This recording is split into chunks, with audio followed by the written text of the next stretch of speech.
guys are going to each. No, I'm getting ready to.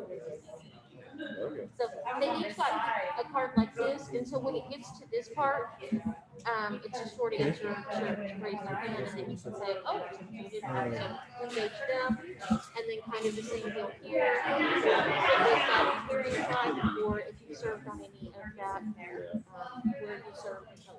So that whole section is like 6 minutes total, so we don't want to spend a whole lot of time there. But you can have some and then another. So like I know when it say join us for 20-minute event or whatever you would say. Join us online.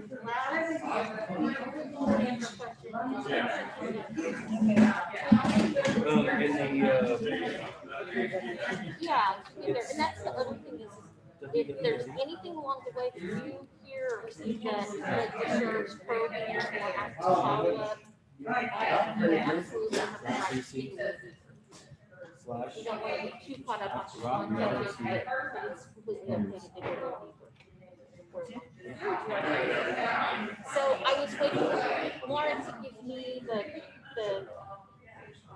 statement that he set up, and then we would go. So Lawrence, let me know whenever you know where the cameras are. Okay. Check the lens on this one.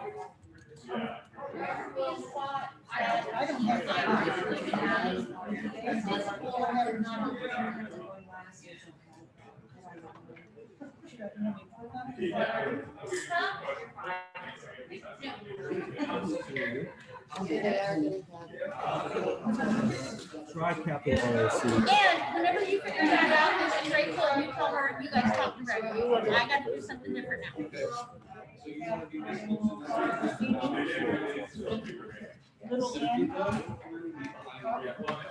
But kind of really intimidating. Big letter You guys N need and to then see the little timekeepers.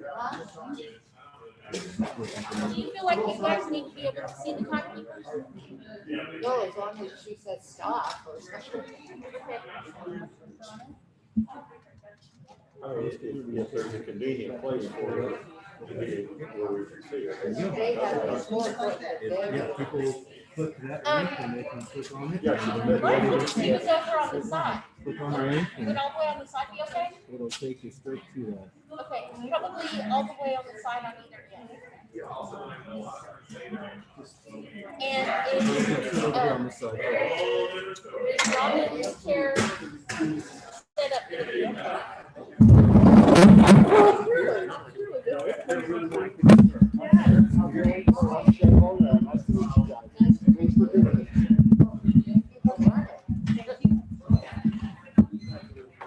Even though it's frozen right now, right? You should click on it and see.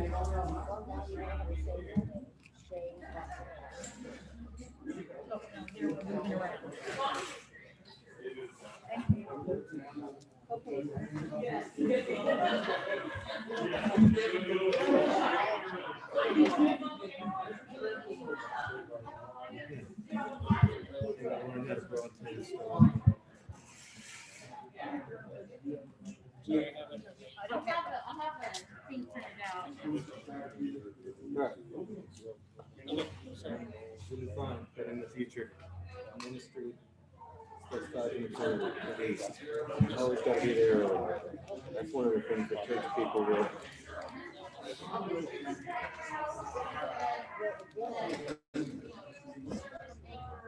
For your first question.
or before or after. So I would assume it's like 1, 2, 3. Yeah, there's a map under.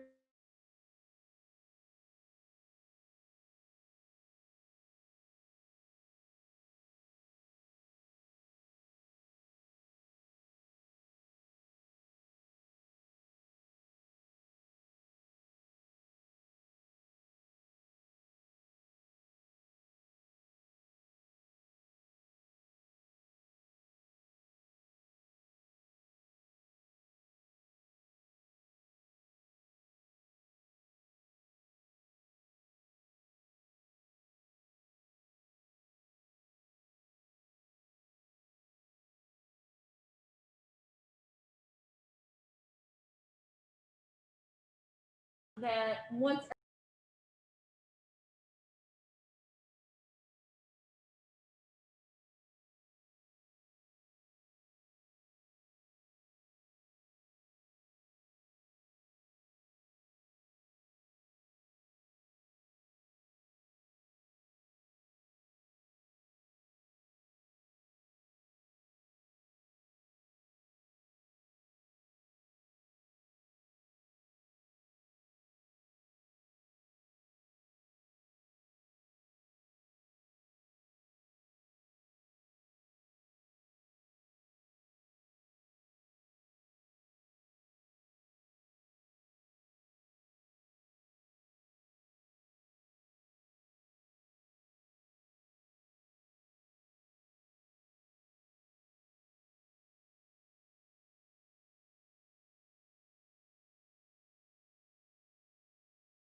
I mean, okay. Oh, you, okay, okay. Very good. Hi, could I have everyone that has a microphone on their body say your name in a normal tone of voice, starting with Mr. Buchanan? Richard Buchanan. Bill Fleming. Josh DeBolt. Nana Knopfler. Susan Parisi. Jay Sherrill? Shay Barnell. Bradley Carter. Robin Jones. Billy Roadley. Jim Palmer. I didn't hear from Josh again. Josh DeBolt. Bill Fleming, could you speak up again, please? Bill Fleming. One more time. Bill Fleming. Okay. All right.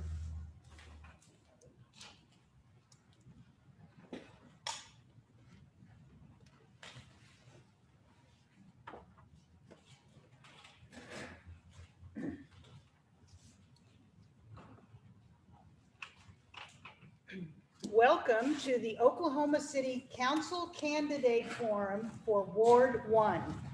My name is Robin Jones, and I'm the director of Oklahoma City's West 10 District. Thank you to our other hosts and sponsors, Jill McCartney and her team at Northwest Oklahoma City Chamber, Reaching Our City, which is the location we are at currently, and Jason Rowinski's team, and of course, the West 10 District. This has all come together somewhat amazingly, and we are excited that you're joining us or viewing this at a later date. We do not have a typical in-person public audience. We have a handful of people in the audience, but our primary focus, I should probably take that off, sorry. Our primary focus are the candidates.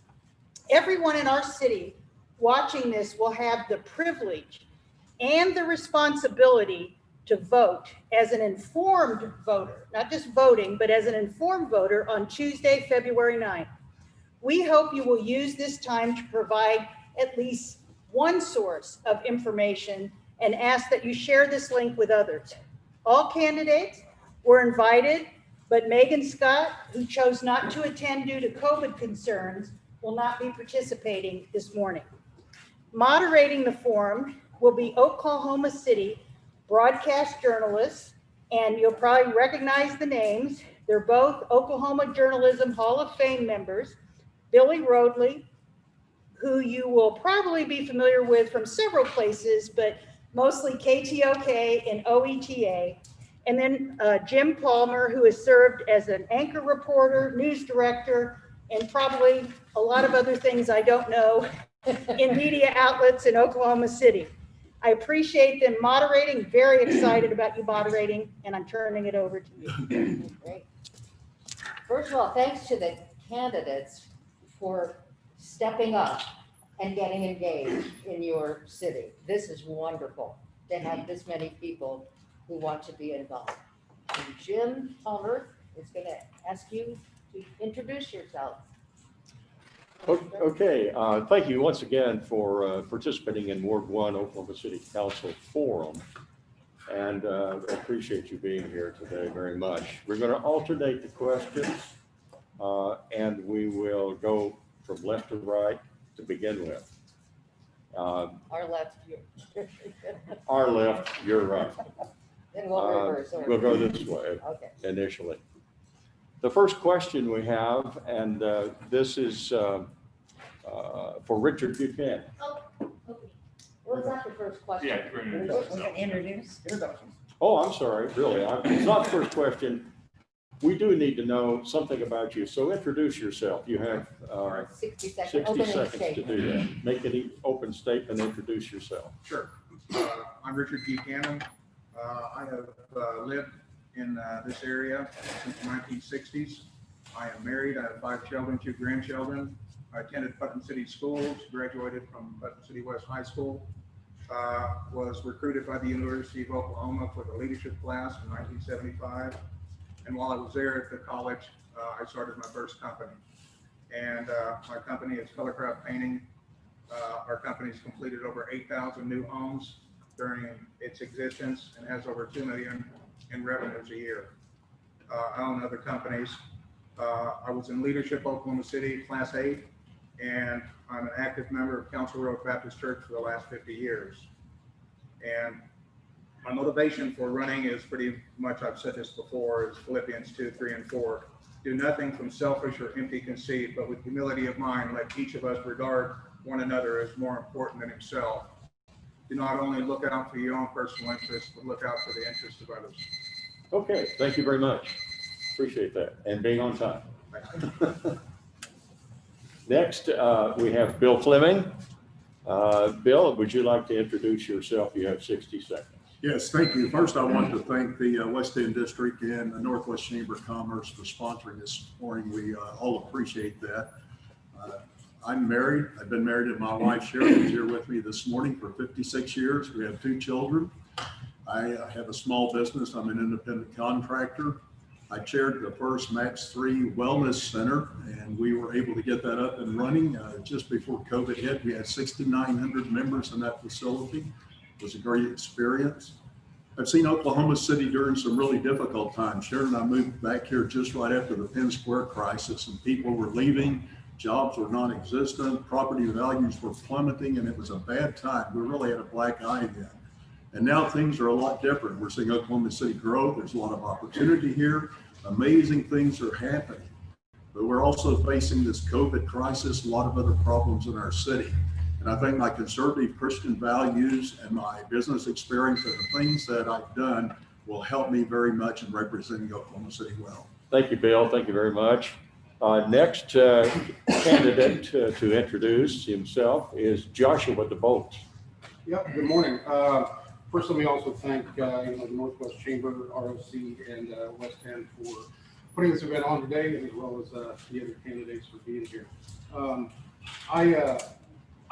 not a native to Oklahoma. I did move here, would have been about 11 years ago now, where I met my wife. We have two beautiful girls. I'm also a local business owner. And so small business is a big reason why I decided to run. I feel like it's a responsibility of a citizen when they see that leadership within their community are not doing the job that they have been elected to do, that you need to step up and do something. It's easy to armchair quarterback decisions that people are making.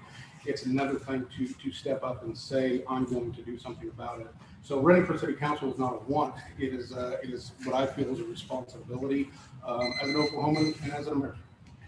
Thank you very much, Joshua. I appreciate that. And speaking of quarterbacks, we have one from Oklahoma who's going to participate in the big game this afternoon. No, it's tomorrow. Oh, tomorrow. Okay, this weekend. Whatever. Baker Mayfield's the one I was talking about. Anyway, I hope I pronounce your name correctly. Nana Donkwa. Nana Donkwa. Okay. Thank you very much for making that clear. And it's your turn to introduce yourself, Nana. All right. Well, again, my name is Nana Donkwa, and I'm the son of this city. I was born in 1981 at Presbyterian Hospital. I attended K through 12 in the Putnam City School District. Now I'm an attorney, a father, and a husband, raising my own family on the south side of Ward 1. And I'm running because I believe that public service is the best way to give back to a city that's given so much to me. But I also believe that my diverse background in the field of law, healthcare, business, and banking make me uniquely qualified and the best candidate to address the issues our city faces now and in the days to come. My platform, of course, consists of public safety, economic development, and it calls for an increase in sidewalks, bus stops, and biking lanes. And then it also, my platform will consist of a devotion to and dedication to diversity and diversity and equality that make our city great. And I just ask you to vote for me on February 9th. Thank you. Thank you very much for your introduction. Next, we have Susan Parisi. Yes. And Susan, you have 60 seconds to introduce yourself. Good morning. I'm Susan Parisi, Lieutenant Colonel, U.S. Air Force retired. I have 5 amazing daughters, and I have lived in Oklahoma since 1971. I come uniquely equipped with 30 years of military and professional service. I've been the chief nurse of 3 medical squadrons, and I served with the Oklahoma Army National Guard as their safety and occupational health nurse, working with soldiers and managing an immense budget. I retired from the military in March of 2011. I hold a degree in nursing, biology, and a graduate degree from the University of the Air Force. My priorities for running are my motivation. I have on my list homelessness, domestic violence, and to increase funding, not only for police, but for mental health professionals and all first responders. Very good timing, Susan. Thank you.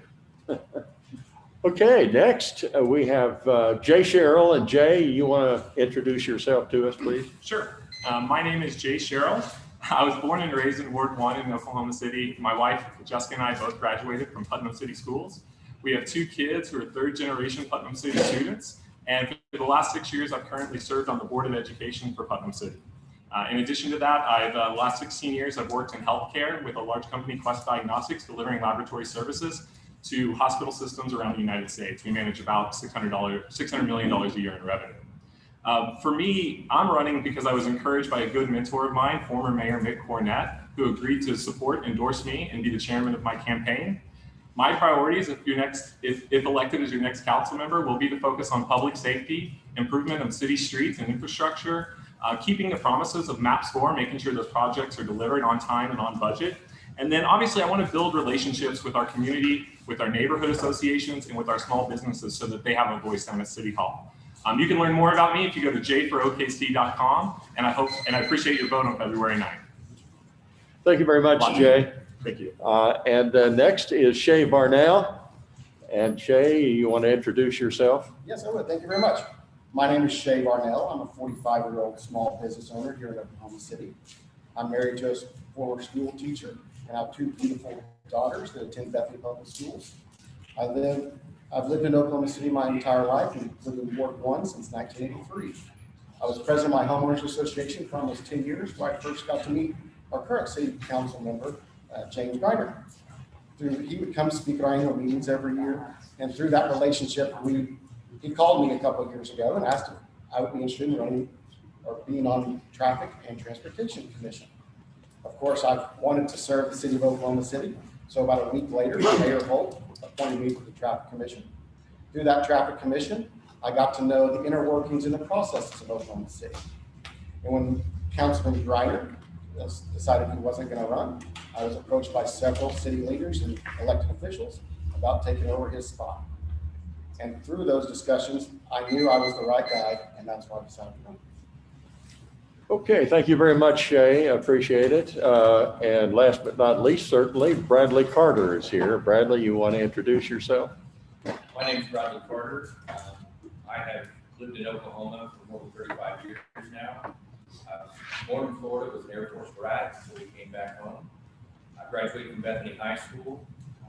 Had decided to raise my family here. We lived in Ward 1 out in Ada County.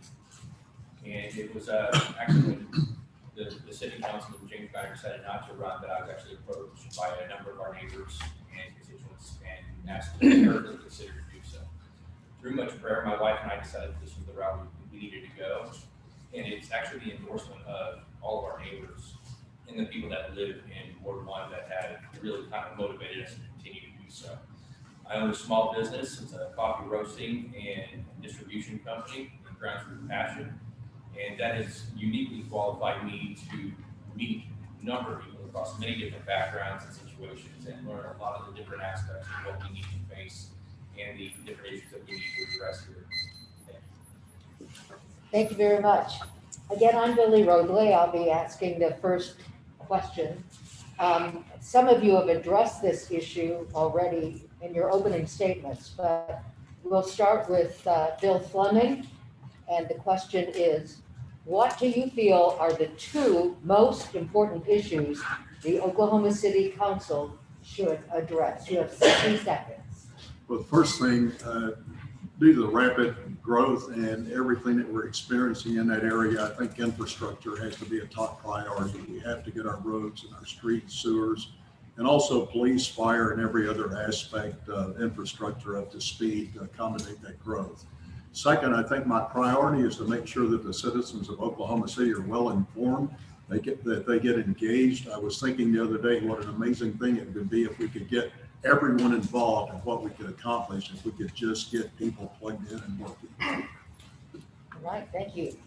Joshua DeVolt, same question, 60 seconds, two most important issues for the City Council.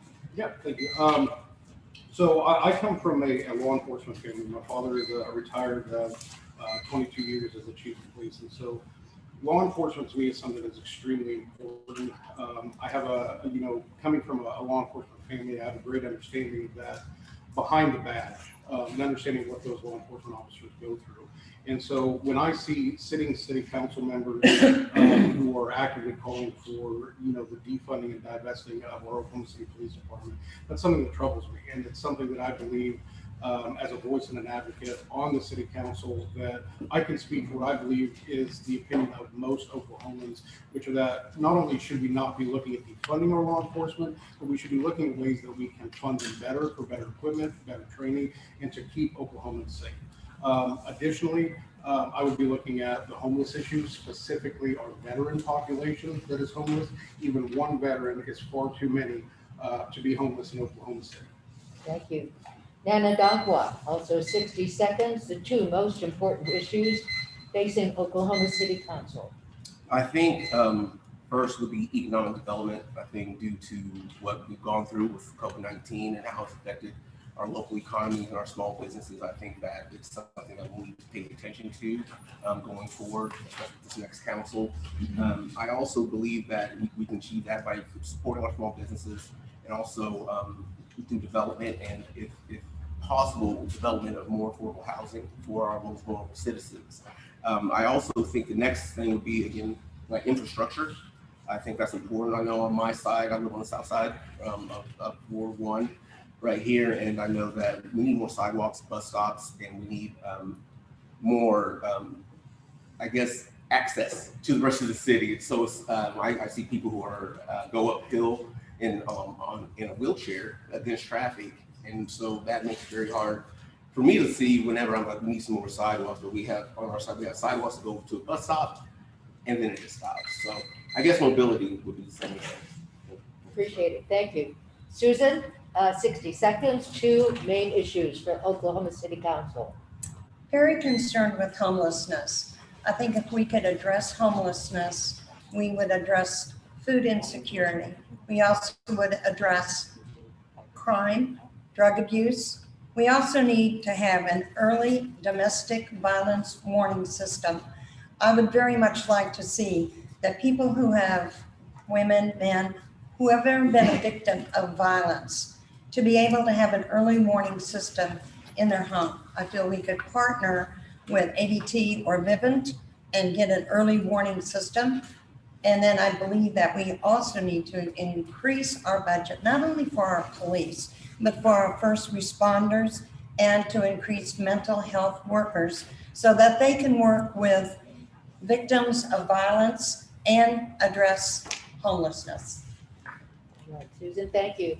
Jay Sherrill, same question, 60 seconds, 2 issues. Yeah, so I addressed a little bit of this in my initial opening statement, and I think it's similar to a lot of our other candidates. So public safety obviously is number 1, and making sure our first responders get the resources that they need, because when there's an emergency and you have to pick up the phone and call, every second matters. I think everybody has good ideas, but I'd have to say another priority would be economic development and job growth. If we look at how Oklahoma City gains revenue, it's primarily through sales tax. So all these programs are fantastic, but unless we continue job growth and economic development, there's not going to be the resources to do these things. So for me, it would be truly to focus on, once again, public safety, improving our infrastructure, and working with businesses to promote economic development and job growth. Right, thank you. Shay, same question, 60 seconds, 2 issues for Oklahoma City. First responders first. We have to take care, fund, and give the support to the people we count on most when we dial 911. That is not being done in the proper manner sometimes in our city, and that's what I'm going to prioritize first. Second is MAPS 4. The city has given us $1 billion promise that we need to deliver on city council. There's a lot of projects that we want to make sure they're on time, on budget, and completed on. Okay, thank you. Bradley Carter, as opposed to Carter Bradley, a world famous journalist and Capitol reporter for many years. Bradley Carter, 60 seconds, 2 issues, please. I would say our infrastructure is a huge focus of mine on the first one. Definitely our roads, the access to what we need to do with that. We have a lot of companies that are looking to bring their business and, place their companies here without the proper roads, the infrastructure, and what we need to be able to access those. We're not going to be able to attract what we need to keep jobs open or create job growth. The aspect of homelessness and the fighting every week that we have to combat this, to feed people, to find affordable housing is going to be my second one, really, not getting the fire. All of this circles around with our first responders, making sure that we do have the proper funding and everything that they need to secure them and to make sure that they can do their job properly. Thank you. And first is last this time, Richard Buchanan, 2 issues, 60 seconds. Right. I think the COVID assistance with things that are going on with COVID, I know the small business is hurting. I know my daughter has 3 businesses downtown. She pays $5,000 of rent for each of them. And there's no way to survive with what's going on. And I'm pretty sure that as strong as the United States is in Oklahoma, that our economy is going to come back strong once we get past this. So I think anything we can do to assist the citizens as well as the small business needs to be a concern of ours. The other is infrastructure. For the last year, this last year and this coming year are going to be two of the best years for home building. And 3 years ago, or beginning of last year, we had a shortage of development, and that has to do with infrastructure. So along with the infrastructure and fixing the maps for roads, which is part of infrastructure and what have you, these are the things I see.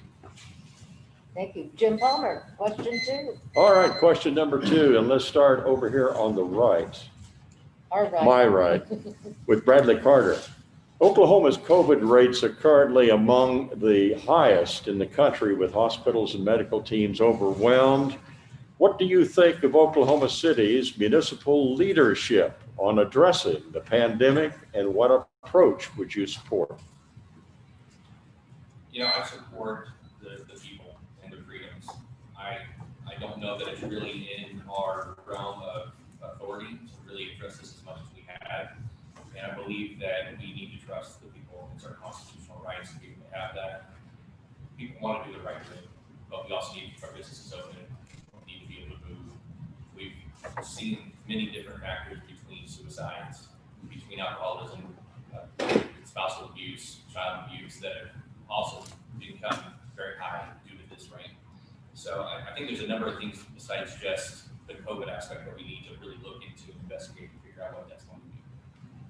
Okay, thank you, Bradley. Let's go to Shay Varnell. Just briefly, let me repeat, Oklahoma's COVID rates among the highest in the country, with hospitals and medical teams overwhelmed. What do you think of Oklahoma City's municipal leadership on addressing the pandemic, and what approach would you support? I'm going to applaud Mayor Holt's communication to the people of Oklahoma City. He does a very good job telling you what the city is doing. I am going to say that masks do work, but I also, when I take a seat on the city council, I will not support a mask mandate in the city of Oklahoma City. I don't like it taken away, telling us what to do and when to do it and where to do it.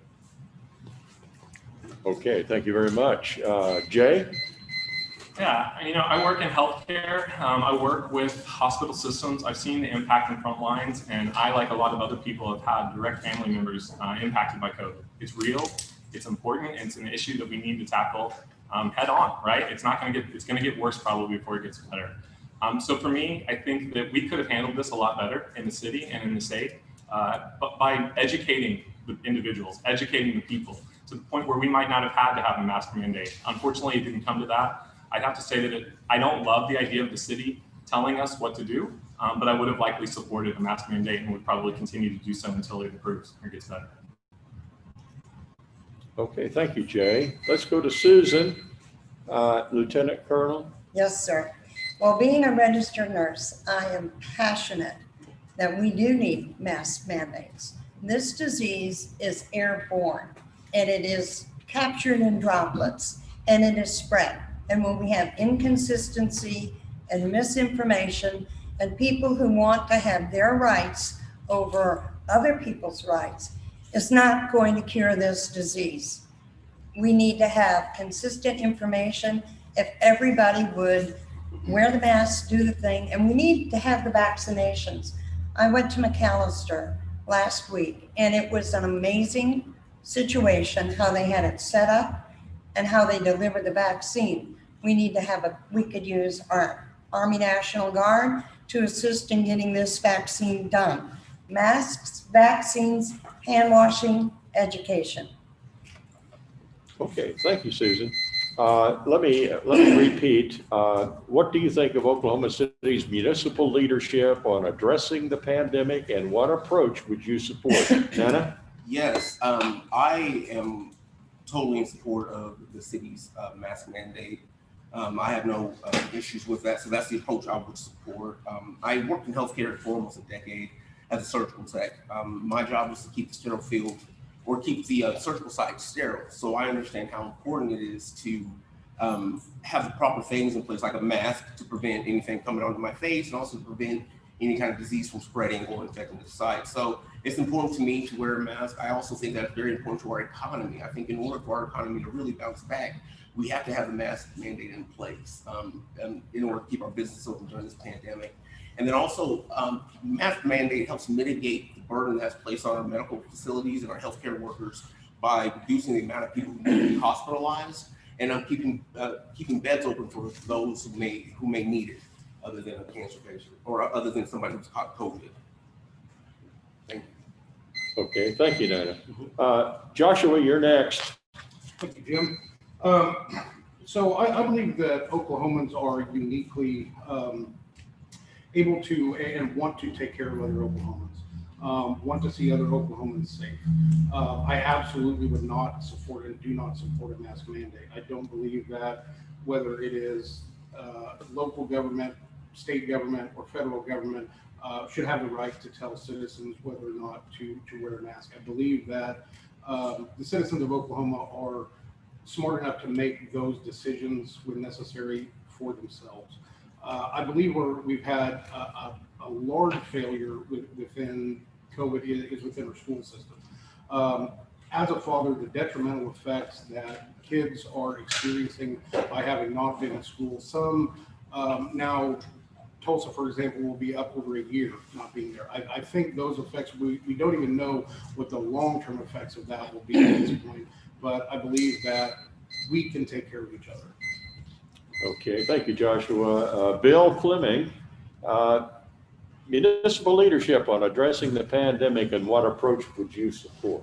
Well, first, I would like to just point out that we're dealing with something we've never dealt with before. And every leader, I think, seeks to do the best thing. And obviously, there'll be some mistakes made when they make those choices. But overall, I would applaud our leadership. I think they've done well. I am adamantly opposed to shutting down our economy. I think you do far more harm than you do good. And from personal experience at the Wellness Center, I know what interaction for people means. And I think the ability to be able to get out and have people interact and get out of their homes so they're not depressed and having other issues is really important. The key to that is to get the vaccinations done. Municipal leaders need to support that, encourage that as much as possible.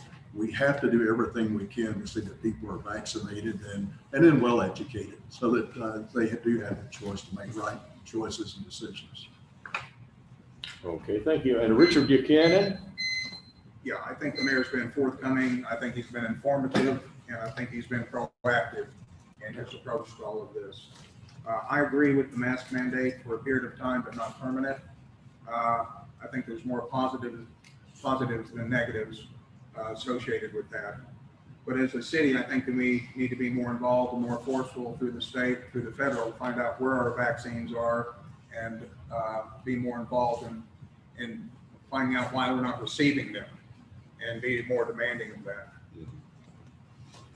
Okay, thank you, Richard. You want me to do Q3? Yep, I'll do it. Okay, All right. this will be fun. This is going to be like a lightning round. I want you all to think about your past involvement with Oklahoma City municipal government. We'll ask a few questions, and if you wish to reply, you can raise that yellow card you were given, and we'll call on you or not call on you, depending. The first question, have you voted in past municipal elections? Raise your card. Raise your card if you have. Everybody has, so no questions. No? No? You have Joshua? not. Okay, then I am calling on those who don't raise. What happened? Why not? Why not? As I said before, to some degree, that I grew up in a small rural community, and something I always grew up learning was that regardless of who is in any kind of governmental seat, is that you learn how to take care of yourself, take care of your friends, your family, volunteer and help those where you can. I simply didn't get involved in those elections to a certain degree because it wasn't a priority for me at the time. I felt like now I have an obligation and a responsibility to do so.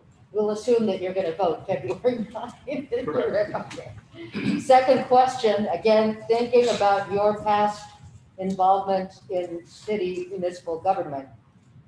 Have any of you attended an Oklahoma City Council meeting in person?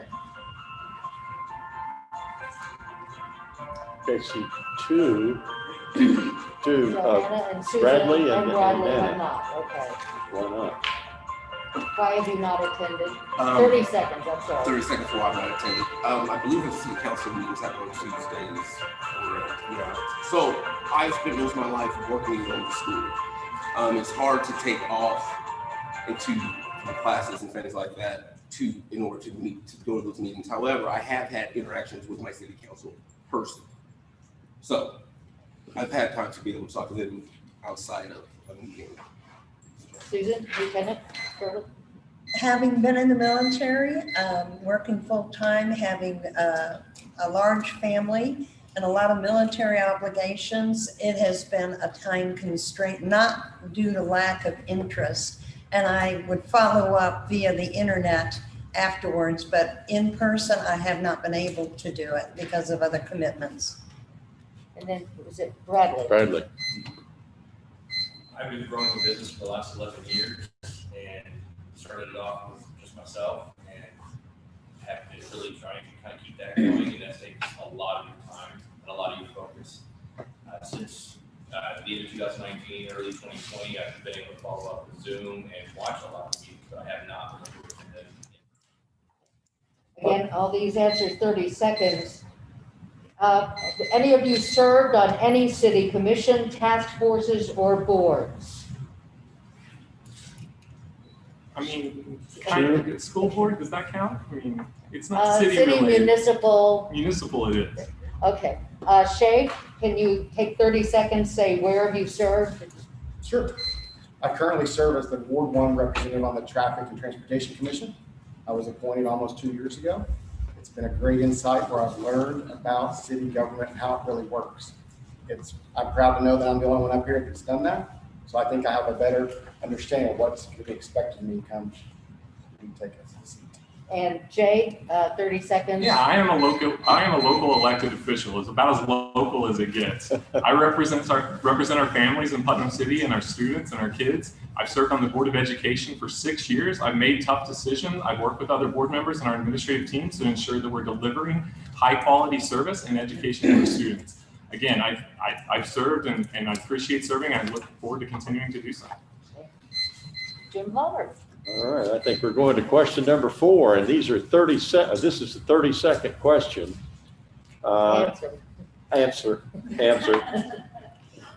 Sometimes I can make a question 30 seconds. Where do we want to start? Let's see, we started back over here. Let's go back. Well, it says on question 4. See. You start with number 7. Okay. And that's Shay. Yeah. Okay. Shay. Let me get this right.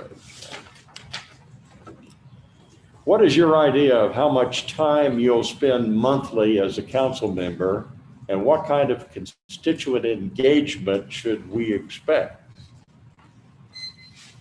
I own my own small business. I have 2 wonderful business partners that have allowed me to step away to campaign, and they know when I win the seat, they're going to allow me to do whatever I need to do what's best for Oklahoma City. I expect to spend a lot of time. It's not just a meeting every other Tuesday for a couple hours.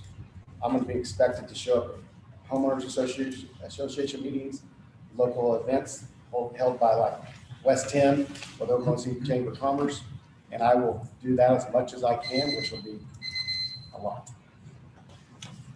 Okay, thank you, Shay. Jay. Let's go to Jay. I'll repeat. What's your idea of how much time you'll spend monthly as a council member, and what kind of constituent engagement should we expect? Right. Well, our residents of Oklahoma City, they deserve somebody who will commit to them. I've proven to do that. I'm currently a local elected official on the Board of Education. I will continue. If elected city council, I'd have to give that up. But I'm dedicated to commit my time to make sure that we have a voice, that I'm out meeting people, and I'm participating, whether it's in neighborhood associations, whether it's community meetings. I think we need somebody who has the ability to dedicate the time, and I've done so for the last 6 years and will continue to do so. Thank you, Jay. Susan?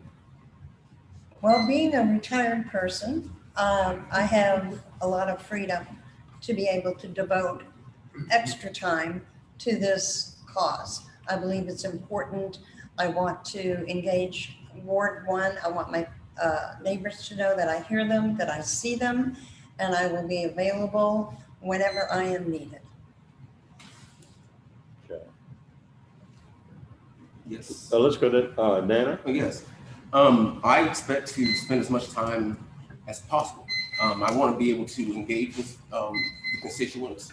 A lot of these people, you know, would have voted for me, they would have supported me, or necessarily or possibly donated to my campaign. So I want to make sure that I give back what they've given me.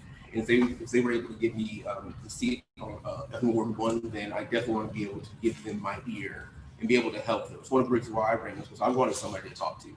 And so I'm glad that I could be that for someone else. Thank you. Thank you, Nana. Joshua, you're next. Yes, thank you, Jim. As a, as a father of twin 5-year-old girls, as a business owner, I've been able to find ways to squeeze every second out of every hour of every day, as well as, just having an understanding of what it really takes to get things accomplished. Not only am I going to intend to be there when I'm needed, but I'm going to be there whether somebody wants me there or not, because I intend to be involved. I have a great business partner, my brother, who has allowed me to take the time to do this. I have a great staff who can run my company while I'm gone. Thank you. Bill Fleming. This is not a part-time job. It's virtually a full-time job. And having been heavily involved with the Max 3 First Wellness Center, I've spent hundreds of hours the last few years attending committee meetings, city council meetings, and other types of meetings. And so I know what it takes in order to get in and spend the time to do that. I have a support system that will allow me to devote whatever time I need to get the job done. Okay, thank you, Bill. Richard? I believe it's a full-time job. I'm fortunate that having my children all grown, that I have a company that's self-sufficient. I don't have to be there the majority of the time. I have helped enough council people over the last 40 years to know that it takes a lot of work. And if we're going to get things done, it's going to take digging in and getting right into it. So. Okay, I'm going to turn it over to. No, you've got Bradley Carter. Oh, Bradley, did I forget you? Yeah. I'm sorry. Let me quickly repeat How much time? Yeah, how much time you'll be spending monthly as a council member, and what kind of constituent engagement should we expect? I'm going to take as much time as I need. We already are embedded into the homeless. We feed them weekly. We have recovery houses, so we know about substance abuse. There's something that we're already heavily involved in, and I plan on taking that too. So we already know how much time that we're going to need. Now I get to talk about that at city council meetings from the first campus. So again, as much time as needed, we'll use it. Okay, thank you. All right, the next question, you have 60-second answers, and this could be a bit of a bomb. We'll be starting with Joshua and going that way this time. The Oklahoma City Council recently voted to hire the national consulting firm 21CP Solutions to transform the delivery of public safety services. What is your view of this approach to addressing the issues in our city? Are you aware of the 21CP I'm not. national organization? They're a consulting organization to help the police department task force. Yeah, I mean, I would say that, while I would want to take a deeper look, obviously, into, their background and what they intend to do, I think it's always a good idea, to utilize any resources we can in order to, especially that would help our law enforcement to do a better job. Once again, I think that goes back into, not only should we not be looking at decreasing funding, but we should be looking at increasing funding for law enforcement in order to provide better equipment, provide better training, in order to do a better job for our citizens and to make our community safer. So if the organization is something that has a good track record in doing that and helping law enforcement to do a better job for our citizens, then it's something I would support. But once again, before I can fully put my support behind that, it's something I would want to take a deeper look into. Nana, can you address the hiring of 21 CP Solutions? Yes, I'm actually in the same situation as Josh. I'm not as familiar, but I will say this. I will have to look into it before I give any kind of committed answer. But if it is, if they are involved to where they help make citizens feel as if their police department is there to protect and serve and to help them and to be there when they need them, then yes, I mean, I would be in support of that. However, it's that it is interesting that we have a third party working with the police, so I have to know how that relationship actually is supposed to work. So. I believe it was 175,000. Was that the amount? I don't know, but it's basically about community policing. Community. That's in general. Yeah, 21 community policing, CP. And I think it was about $175,000 that they will hire this company. Susan, any thoughts on that? That's a large amount of money. I would want to know what model are they using? What are they using? Chicago? Are they using St. Louis, San Francisco? What model are they using to assist us? Who's going to be on within this group? How many people are involved? There's a lot yet to learn, but I would be interested in accountability for the money. I'd be interested in the model that they are using and how they plan to move forward. And I'd like to know their goals and what they aspire and who they're bringing in to help consult with this. Hey, Jay, I don't know if you're familiar with this community policing organization. It's nationwide. Sure. I mean, I think not in every city. Right. No, I understand. And they're probably trying to look at best practices, and that's important. But again, we have to be accountable to taxpayers for the money spent. I think, former Mayor Mick Cornett and past city councils have done a really good job of looking at other cities and looking at best practices and bringing those and adapting them to Oklahoma. You don't always need to pay an outside organization and spend taxpayers' money for them to give you a report this big that only provides common sense solutions.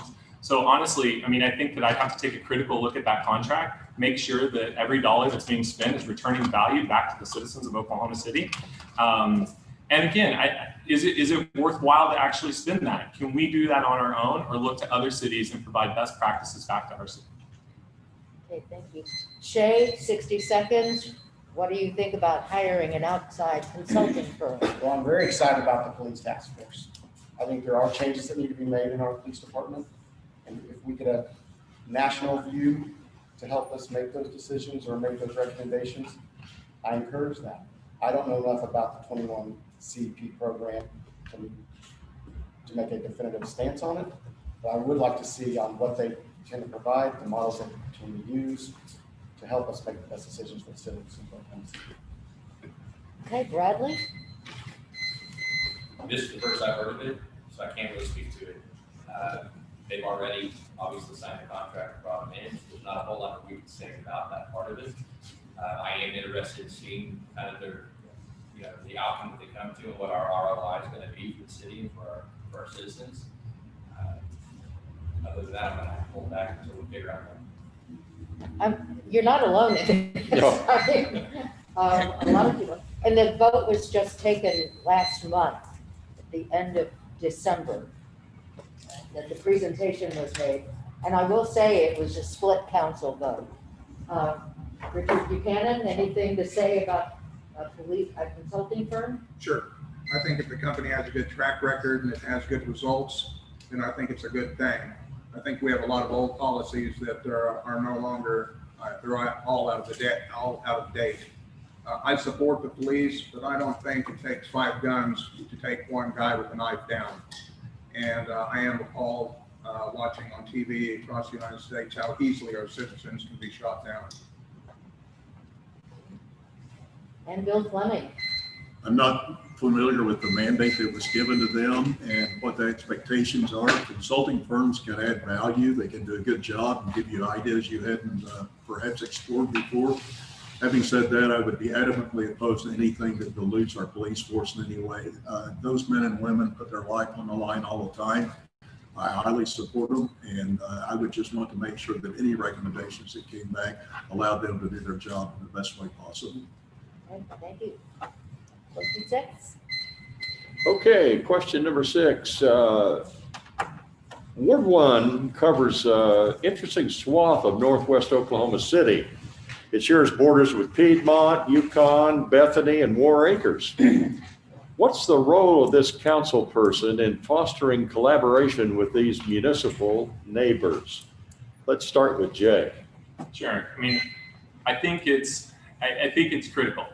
A lot of people who live in Ward 1 identify with other municipalities. They send their kids to Yukon Public Schools, Piedmont Public Schools, Bethany Public Schools. They go and shop in those communities, but they live and their services that are provided are in Ward 1 and are by Oklahoma City. So we need a council member who will go out and build relationships with those other municipalities. I've done so. I mean, I've met with the Yukon mayor. I've met with Yukon City Council members. I've met with other city council members. And through my experience on the Board of Education, I've worked with other parties to make sure that we get projects done.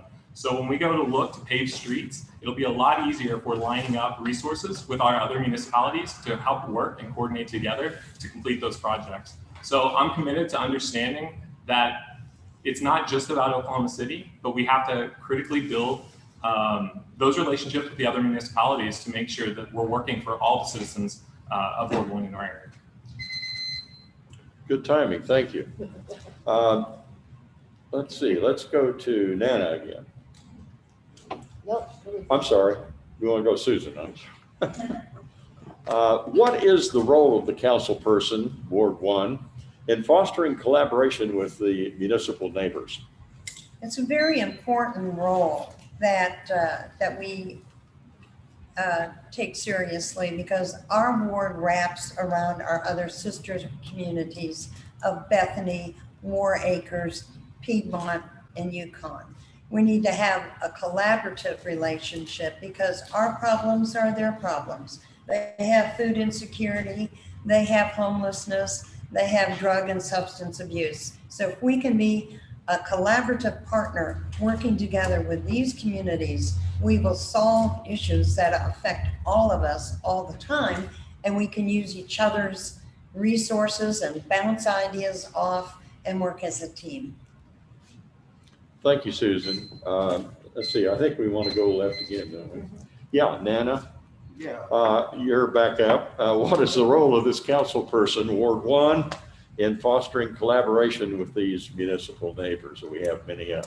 Right. I think it's a very important role for the Ward 1 council member to be able to foster these relationships. For example, with me, I live again on this side of the ward, and I can look over, I'm on the intersection 16th and Rockwell, and I can just look right on over to the other side, and it's Bethany. And we pretty much share the same community. We go to the same stores. It's not like these labels or titles or invisible barriers prevent that from happening. So I think it's very important that we reach out to the surrounding areas, because they are taking care, well, I say they're taking care, but they are the ones, they are us. They are the people in Ward 1.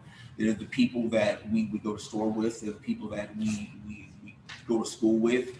And so I think it's important to make sure that they get the resources, or that they're accounted for, so they can get the resources necessary for them to live their daily lives. So it's very important for a council member and Ward 1 to foster that. Thank you, Nana. Let's go to Joshua, and you tell us what you believe the council person should be doing in fostering collaboration with municipal neighbors. Absolutely.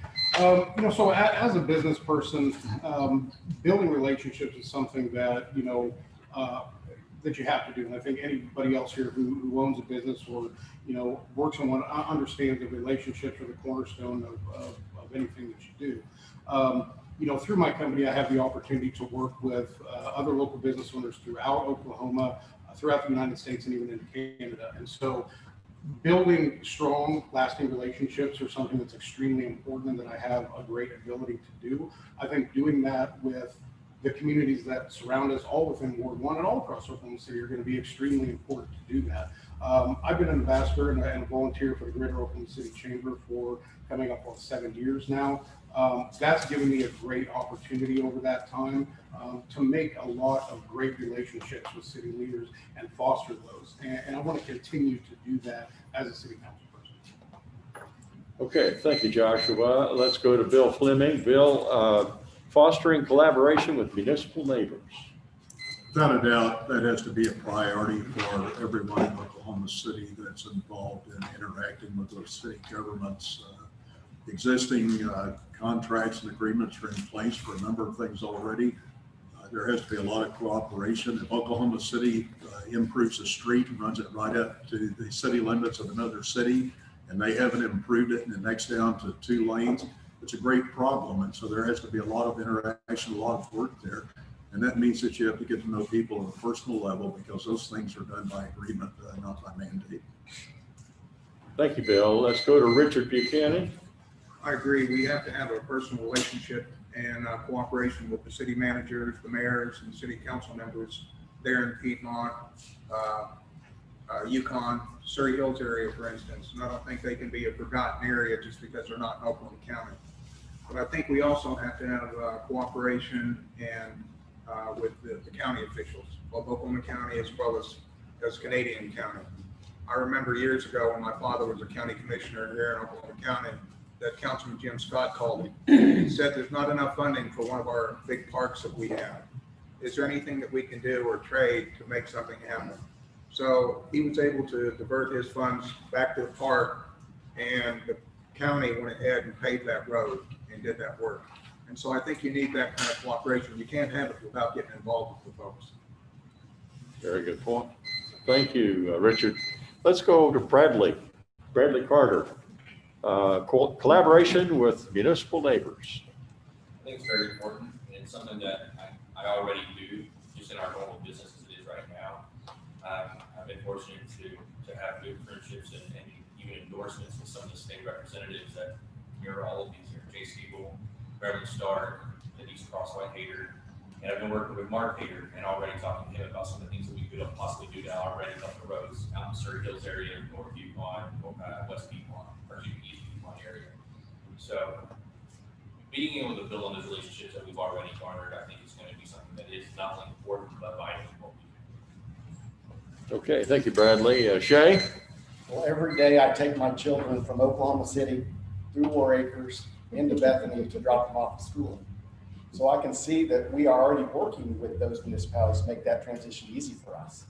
I fly right down MacArthur, right into Bethany, and it's been a very good transition already. Also, during my time on the Traffic Commission, I routinely drive around our Ward 1 to see the new projects that were put in front of our desk, and I see already the city and the counties doing that work. I want to make sure that continues so the citizens of Oklahoma City don't see any issues. All right, thank you, Shay. Question number 7 is next. Okay. By the way, a lifetime ago, I lived in Surrey Hills. It was very confusing. Piedmont School, Oklahoma City Fire, a different county. I didn't know where I was. Anyway, but it was a great place. Different postal address. I would say look at your trash can, right? Yeah, exactly. Yeah, for sure. And I could always drop a ball on number 13 and just go. Anyway, okay. Question 7. All of you have 60 seconds to answer. What is your view of managing the demands of Oklahoma City's growth patterns and sprawl and the resulting demands on city services? Let's think about that. Oh, we are sprawling. A lot of it sprawl has been to the south. I think if you think about it, and home builders would know that. Sprawl and the demands on city services. And we'll start, I believe, with Nana Dankwa. It's good, of course, to see that the city is growing. That's something that I've always wanted to see happen in Oklahoma City. So that's a positive thing. However, with that, it brings problems.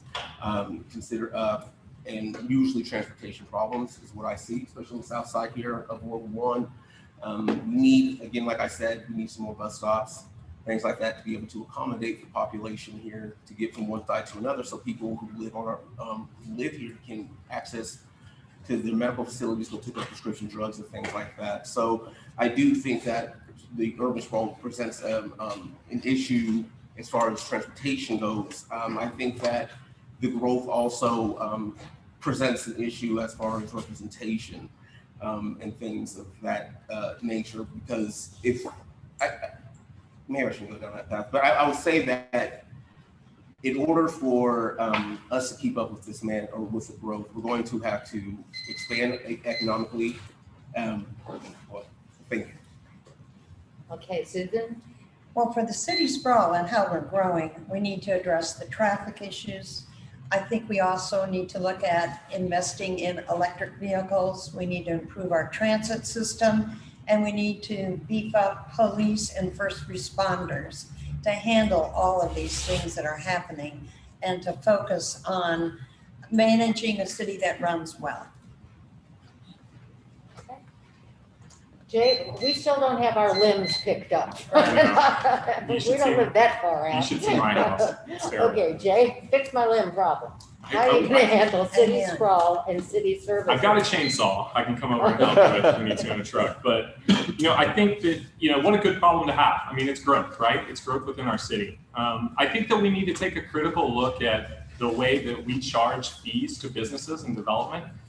If you look at Oklahoma City, we need to be a place that you want to do business, that you want to build a business, that you want to develop a commercial property. That helps grow our revenues, which then gives us the ability and the funding to provide efficient services out to the sprawling locations.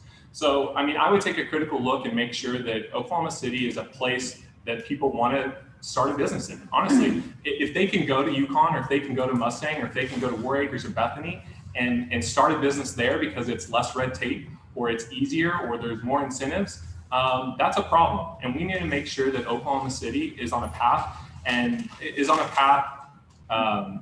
a position to where we can continue to promote economic development and growth. And honestly, that's because that'll help us provide the services out to the strong locations. Sorry, thank you. Okay, Shay? Well, I remember when Oklahoma City was really just a big town. Now it's a bustling city. It's a big league city. And it's from that growth. So I encourage more growth, because if we grow organically, when more people show up, more businesses have to come in. That's going to provide a bigger tax base for us to increase our police and fire services and other city services that will help us grow in a safe and proper manner. Bradley? City sprawl and city services. Yeah, it boils back down to the infrastructure. It boils down to our roads and our first responders, the police. I mean, we're trying to cut stuff. Our firefighters are hurting right now. We don't have enough houses open. We're not expanding that. We're just kind of moving them around. They need a lot more support. The roads themselves need to be redone or paved or widened. We have no actual infrastructure when it comes to that. I live out in Surrey Hills, and they approved over 1,600 more homes, but we have done nothing to our roads to help that. We put in a new school, but yet it's congested every day with people taking their kids to and from school.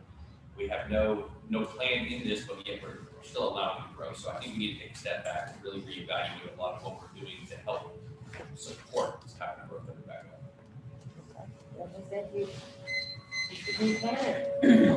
Well, I'm not sure why we have so much land added, annexed, or whatever it's called, in these areas like Moore, Yukon, Piedmont, what have you, because I know it's putting a strain on Oklahoma City. What we're going to be doing is we're going to be looking at additional wastewater plants because of it. We're going to have record year of home building once again. We've had problem with available lots, and the developmental department, which are hard-working people, they seem understaffed. I don't know, but I know they always have their hands full. So I think we need to assist our builders and developers through streamlined processing. I know I talked to one developer. He said he can't even submit his plans online and then have a order of when things are updated. And I just think there's a lot of work in that area. Bill Fleming. One of our greatest assets is the amount of land that we have. It also poses one of the greatest problems is we have miles and miles and miles of streets and infrastructure to support. And as we continue to grow, and I'm a strong advocate of growth, that's what makes Oklahoma City really great is we're able to grow and continue to bring people in, and that helps everything. It helps our tax base. It helps the city overall. But we have to be able to develop that infrastructure to accommodate that growth. Building fees, impact fees, and things of those help. But ultimately, it's our sales tax base that's going to have to be increased in order to have the money to do the things we need to do. And that means that as these new stores go up in Oklahoma City, new developments go up, sales tax revenue will go up. And I know there's some issues at City Hall right now. Most of that's from COVID. They just had their hands full trying to manage that and get the job done. I've pulled several building permits over the last year, and basically it's not been a bad experience at all for me. Joshua, DeVault? Yeah, not being a native Oklahoman, I think I have a very unique perspective and, even sometimes a greater appreciation for everything that we have in Oklahoma, and not wanting to lose that. Growth and development are something that's incredibly important for any city and any community. I think the problem is we need to take a step back and realize that we are still facing a huge crisis right now in that we have small businesses that have either failed or are on the verge of failing. We have Oklahomans who are wondering whether they're going to be able to make their mortgage payment or lose their house, or folks who are going to not be able to feed their family. I think we need to take a step back and ensure that the growth that we have gotten up to this point, the businesses that we currently have, to ensure that they're going to stay in business and they're going to be around that next year and continue before we can even continue to put that bigger focus on the growth and development coming new, or we're just going to be replacing businesses that we've lost. Thank you. Your turn. Question 8. All right, I believe we're up to question number 8. What is something about Oklahoma City government that you would change and why? Let's go back over here to Bradley Carter.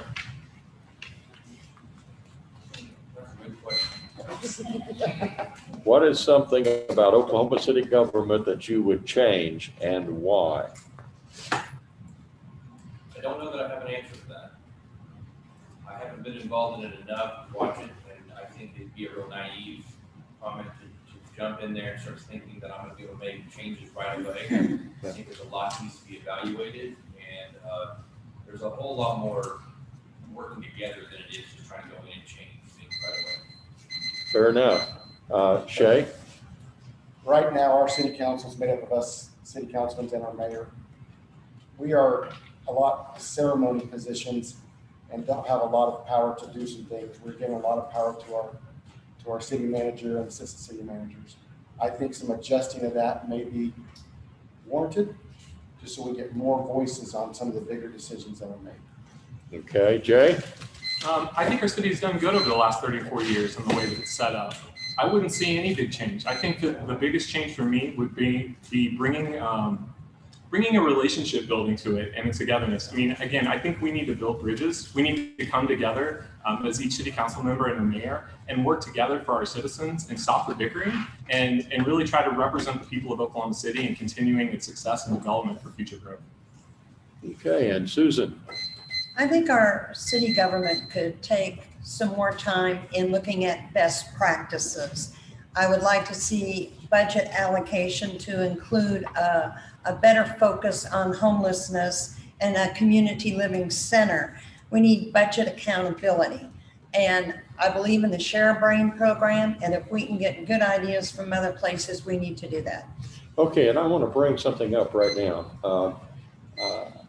I keep thinking about what you all might think about the changes that have been made to the Oklahoma City Charter and the election, this past election. I'll ask you about that later. Let's go ahead and continue with our discussion about, is there something that Oklahoma City government that you would change and why? I think that I would change the anti-panhandling ordinance to I would have changed in pursuing that. I think that the city council vote to repeal the anti-panhandling decision costs our taxpayers time, money, and it also costs our taxpayers dignity. I also think that criminalizing poverty and homelessness is, and while also increasing the barriers for help for our most vulnerable citizens is unacceptable. And I would just say, if I were to have the opportunity to vote that day for the city council, it would have turned out different. Thank you. Okay, let's go to Richard. No, how about Joshua? Oh, okay. Well, I was going to go back and forth here. Oh, okay. Go ahead, Joshua. You're good. Yeah, I would kind of echo a little bit, about what Mr. Carter said. I think it would be, somewhat irresponsible of me to necessarily recommend a change at this point until I was there to have a better understanding of the functionality. However, what I would say is that I believe every city council person has a responsibility and a duty to better listen to what Oklahomans' voices are truly saying, and not only within your ward, but throughout the entire metro. And the decisions that we make as city council people affect everyone. Okay, thank you. Bill. Because of the nature of the way that our cities run, our city manager pretty much has control of day-to-day activities, and of course that individual is employed by the mayor and the city council. But I would say that within that organizational structure, there are probably some things that could be changed and updated. And I just have to look at those individually. Any overlapping services where we can save money, I certainly want to take a look at if there are any. By and large, I think our city does a really good job. This is a large city with a huge budget, and you're never going to get everything perfectly right. So there's always going to be an opportunity for improvement. We just need to look at those areas where we can improve and do the very best we can to get there. Okay. I got overruled, Richard. You can go ahead now. Okay. I don't see one particular thing that I want to change right now, but I did know that we do need more cooperation from the city government with other counties, other cities, and I also know that we need to have updates of our technology in those areas. As I said earlier, about streamlining things to make things easier for economic development. Okay. Skip over anybody? I didn't skip anybody, did I? Okay. We have a question 9 that's been submitted. Let's start back over here. Bradley, what is something you uniquely could bring to the Oklahoma City Council? I would say probably just the fact that I have many years of business experience. I know how to balance budgets. I know how to read spreadsheets. I know how to listen to people, and I know how to work across lines to make sure that we understand how to work together, and I'm willing to compromise to get things done.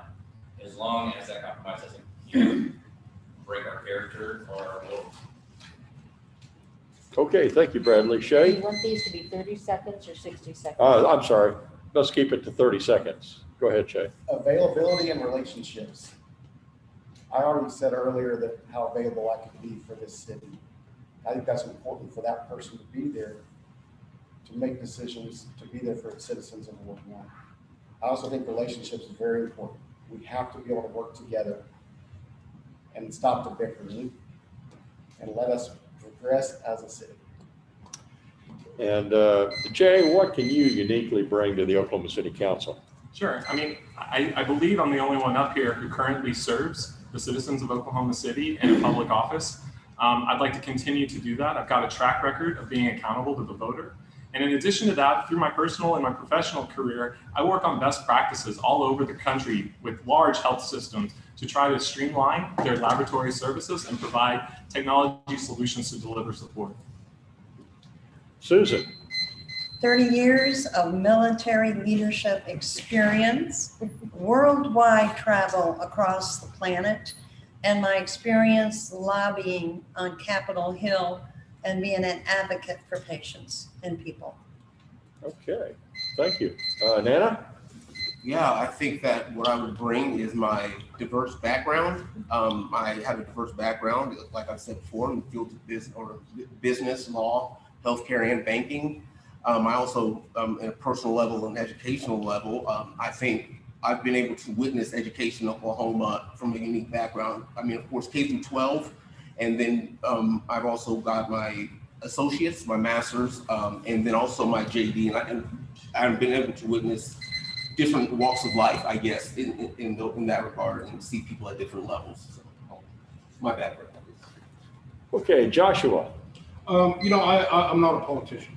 And, until recently, I didn't really, seek to even get involved, in government in any way. Once again, I felt it was, the duty as an Oklahoman responsibility to do so. And so I feel like that what I can bring is, my brother and I built our company, from a spare bedroom into what it is today. I know how to build relationships. I know how to bring people together, and I know how to lead. And I believe I can bring that. Okay, Bill, what do you uniquely bring to the Oklahoma City Council? I believe I have a proven track record of being able to accomplish things working with people. Gained experience with MAPS 3 with the Adult Wellness Center. We wrote that program, submitted it. We're able to nurture it through and get it to fruition. I chair the strategic planning team where I go to church, and I work with a lot of different groups of people that have a proven record of being able to get things done.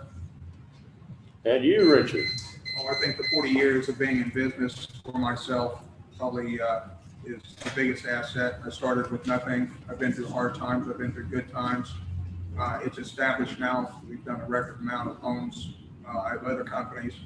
I think freedom of time, and my friends kid me about being born in May, that I'm a bit of a bull. I get things done, and I love to dig into things.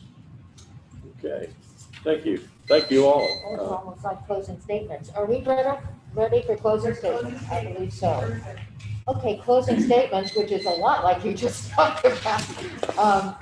30 seconds each, and let's start over here. Well, I'm a huge advocate of growth. I think we need to continue to build on MAPS, to build on the other places like the river, the Innovative District, the Indian Cultural Center, what have you. I think we need more economic development. That's going to have a lot to do with infrastructure. And I support our small businesses. We need to be very aware of them hurting.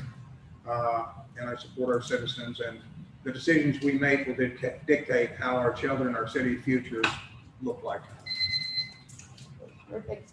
Mr. Fleming, 30 seconds. I want to thank you again for the opportunity to be here today, and I want to thank every citizen of Oklahoma City who's going to go out and vote. It's really important, and I hope that everyone does that.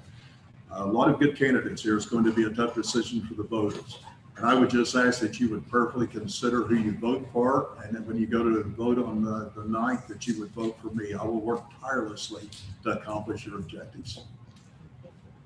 Joshua DeVolt. 30 seconds just isn't enough time to sum it all up. So I would just say that, my faith in God and my love for Oklahoma are the things that are driving me to want to be a city council person. And I hope that any of those who take the time to listen to what I want to do for Oklahoma can see that. So I would say, go to votedevolt.com, check it out. My door is always open. Come by and talk to me anytime. Thank you. Nana Dankwa. Yes, I'll just want to reiterate what I said at the beginning. Go over my platform. I'm here. My platform is public safety, economic development, more sidewalks, bus stops, and bike lanes, and also call for more diversity and a continued commitment to diversity and inclusiveness for our city. And as I continue going toward this February 9th election date, I'll continue listening to your hopes, dreams, and concerns for our city. And I intend to take your hopes, dreams, and concerns with me to the Oklahoma City Council to begin addressing them on day one. Thank you. Thank you. Susan Parisi, Lieutenant Colonel. Well, I'm not a quitter. Yes, I'm the underdog. It was even suggested that I drop out because of my age and slow beginning. But I want my neighbors in Ward 1 to know that I hear them and I see them, and I'm going to do more than talk about my energy. All my life, I've been a problem solver, seeking solutions, not blame. So I'm not going to negatively exploit my opponent's youth, but I'm going to use my age, my experience, my competency and expertise to be a member of a team guiding Oklahoma City into the future.